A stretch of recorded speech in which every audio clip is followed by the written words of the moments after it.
This is Rally Round the Ken and some thoughts on Princeton's history by somebody who should know better. Here we are, plunging yet again into the staid predictability of commencement season, with a torrent of colorfully bedecked jobless youngsters spilling out into a mysterious world, with the Tigers and the Cantabs tactfully bringing up the rear in early June. Given the paucity of original thought involved, you might not expect this to be fertile ground for historic rumination, especially given Princeton's admirable strategy to forego outside graduation speakers, figuring that what can't be overstated at baccalaureate and class day isn't really worth overstating.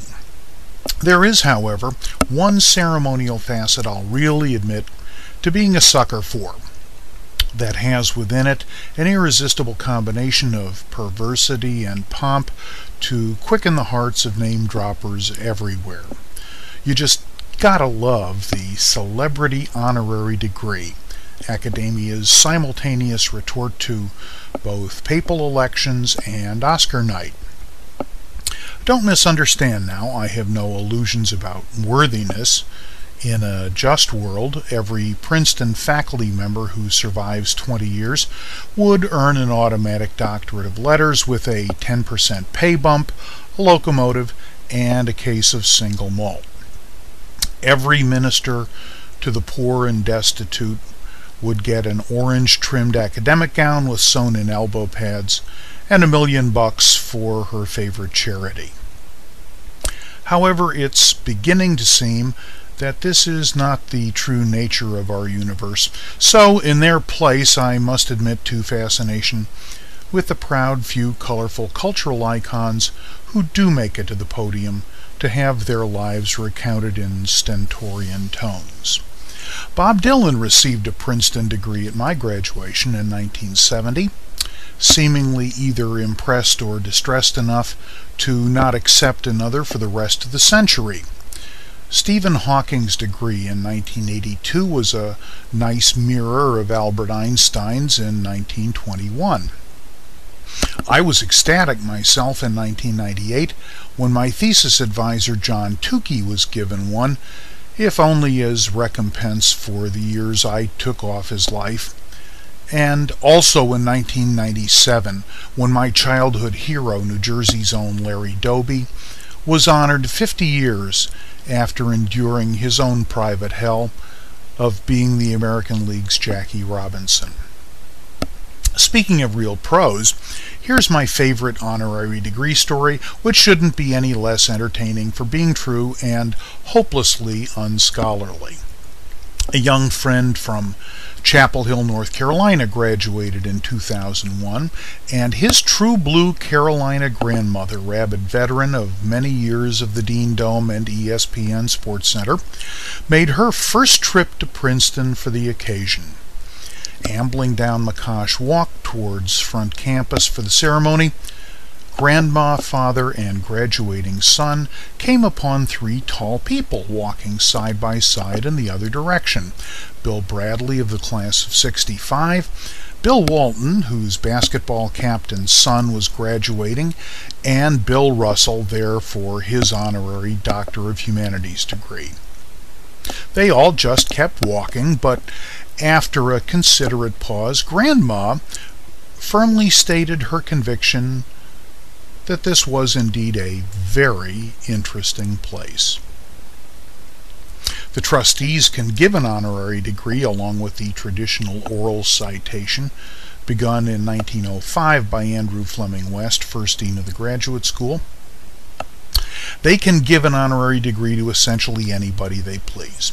Retiring Princeton presidents usually get one, even Woodrow Wilson, when he quit following his own pitched battle with West. New Harvard and Yale presidents get one too. Drew Gilpin Faust, a daughter of the class of 1942, by the way, got hers last year. Distinguished retiring senior faculty, various Nobel Prize winners, renowned artists, public servants, captains of industry, scientists, statesmen.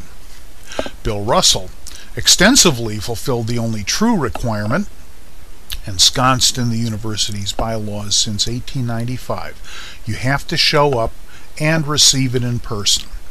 Traditionally, in large part because of that one requirement, another rule has evolved. Honorends' names are never revealed in advance, and they're cautioned into keeping mum, lest they not turn up for some reason or another at the last moment, and thus are disqualified. For the first 183 Princeton commencements, there was another tacit tradition. The hundreds of recipients were unrelievedly male.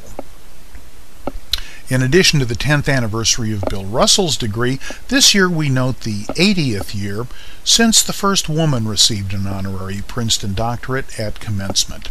Given that landmark gesture, you might be surprised that today this outstanding lady might perhaps be known at best by half the graduating English majors and almost nobody else. She was the Pulitzer Prize-winning novelist Willa Cather.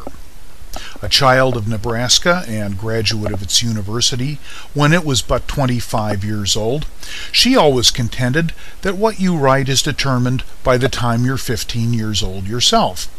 Her three novels of the 19th century prairie, O Pioneers, The Song of the Lark, and the famed My Antonia, used a truly American voice in a way only a few, such as Mark Twain, Jack London, Theodore Dreiser, and Upton Sinclair, had before her.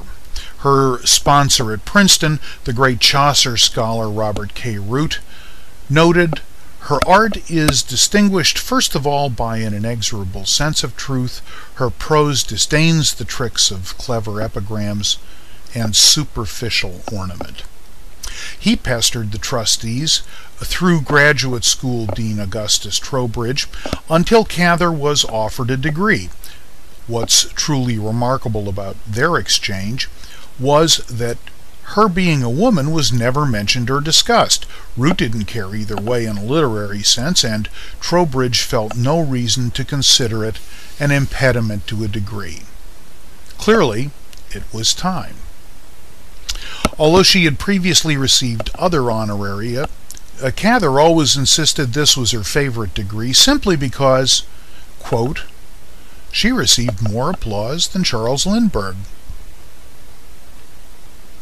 Why is this evocative writer? I'd compare her to today's Garrison Keillor, a recent baccalaureate speaker and another of my personal idols. Why has this evocative writer fallen into disuse? Perhaps her painstaking portrait of the early prairie was supplanted by the powerful naturalism of writers like John Steinbeck and Tennessee Williams. Perhaps her world is hard to find through the legends of Clint Eastwood and John Wayne. Who knows? As an artist, her time will come again, all good artists do, and when it does, Root and Princeton will be there to attest honoris causa. But seriously now, what does all this with the exacting secrecy and regalia really amount to? Well, of course, many of the great educators and scholars we recognize with honorary degrees are powerful symbols of the Academy whose recognition gives us pause to think about thinking. But many other honorands are there in some attempt, I suppose, for the university to indicate its values and standards, and in return hopefully flatter and promote those it honors. Or be nice to alumni, or to somebody's grandma, or Dean Root, or whomever. Anyhow, tune in live on princeton.edu May 31st and find out. It's secret until then. Of course, I could tell you the names, but then I'd have to send the Triangle Kick Line, attired in caps and gowns, of course, over to kill you. Yours in virtual orange and black, this is Greg Lang of the great class of 1970. Rally Around the Canon is a podcast from the Princeton Alumni Weekly online.